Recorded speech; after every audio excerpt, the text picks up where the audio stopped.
Hello everyone, welcome back to my channel. আমি শৈলী, তোমরা দেখছো শৈলীস ডেইলি ব্লগ। বৃষ্টি বাদলের দিনে কেমন আছো সবাই আগে সেটা বলো।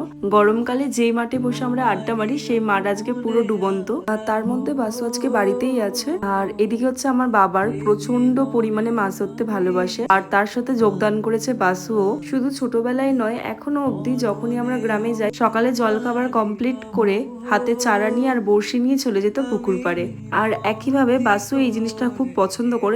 দেখলে কত সরু একটা গলি দিয়ে আমি চলে এসেছিলাম আমার রুমের ঠিক পিছন দিকটা, আর বাসু হচ্ছে আগেই চলে গেছে। ওর পিছন পিছন আমিও ভীষণ ইন্টারেস্ট নিয়ে গেছিলাম, গিয়ে মনে হয় 100 খানা মশার কামড় খেয়ে আবার বাড়ি চলে আসি। আর এদিকে হচ্ছে বাবা হচ্ছে চারা তৈরি করে দিচ্ছিল। আর বাংলা একটা প্রবাদ আছে না, যে যার বিয়ে তার হুঁশ নেই পাড়াপড়শির ঘুম নেই। এখানে হচ্ছে সেই একই ব্যাপারটা, যে মাছ ধরবে তার চারা নিয়ে কোনো মাথা ব্যথা নেই।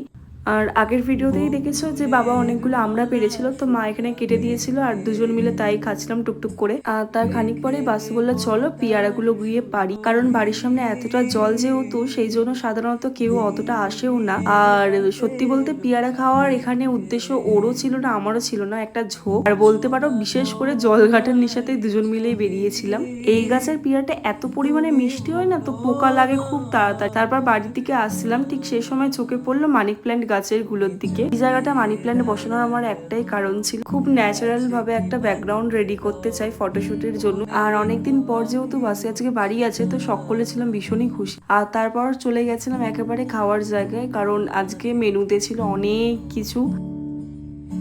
আর দুপুরের পর থেকে যে ওই যে বৃষ্টি শুরু হলো, বৃষ্টি আর শেষের নাম নেই, অনবরত মুষলধারে বৃষ্টি হতেই চলেছে। আর বাবা হচ্ছে এখানে পাশের বাড়ি কাকুদের ইট ছিল, ওখান থেকে ইট কালেক্ট করে রাখছিল। বা তোমরা ভাববে যে ইট কেন কালেক্ট করছে, আমি সেটা বলছি কেন। কারণ হচ্ছে আমাদের বাড়িটা প্রথমেই পাকা বাড়ি করে উপরে ছাদ দেয়া হয়ে গেছে, আর আমাদের বাড়িটা এখানের মধ্যে সব থেকে নিচু, ওই জন্য একটু ভারী বৃষ্টি হলেই আমাদের বাড়িতে জল ঢুকে যায়। এই জন্য আগে থেকে ইট নিয়ে রাখছিলাম, যাতে ইটগুলো দিয়ে আমাদের বাড়ির যাবতীয় কাঠের জিনিসগুলো একটু উঁচু করা যেতে পারে। আর এদিকে মার বাসু হচ্ছে একটু বেরিয়েছিল, যাবে পাটুলি, আবার রিটার্ন করবে বাসু।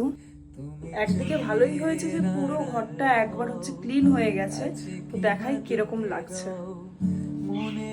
আর আমাকে যদি কেউ জিজ্ঞাসা করে তোমার রুমের মধ্যে বেস্ট কোন জায়গাটা তোমার বেশি ভালো লাগে, আমি বলবো ঠিক এই জায়গাটা। এই গাছগুলোকে দেখলে না যে কারোর মনই আমার মনে হয় খুশি হয়ে যাবে। যাই হোক, এই যে দেখো একটা করে এই রুমে দুটো করে ইট দিয়ে খাটগুলো সব উঁচু করা হয়েছে এইভাবে। আর তার খানিক পরেই বাসুও চলে আসে। তারপর এনেছে দেখি তো একটা বিশাল বড় ইলিশ মাছ, ডিম ভর্তি একদম ইলিশ মাছটা ছিল। আর তারপর বাবা এখানে একে একে করে সব ধুয়ে পরিষ্কার করে রাখছিল। আমি এখানে বাসুকে জিজ্ঞাসা করছিলাম মাছটা কি করে খাবে, তরকারি না ভাজা। ও তো বললো প্লেন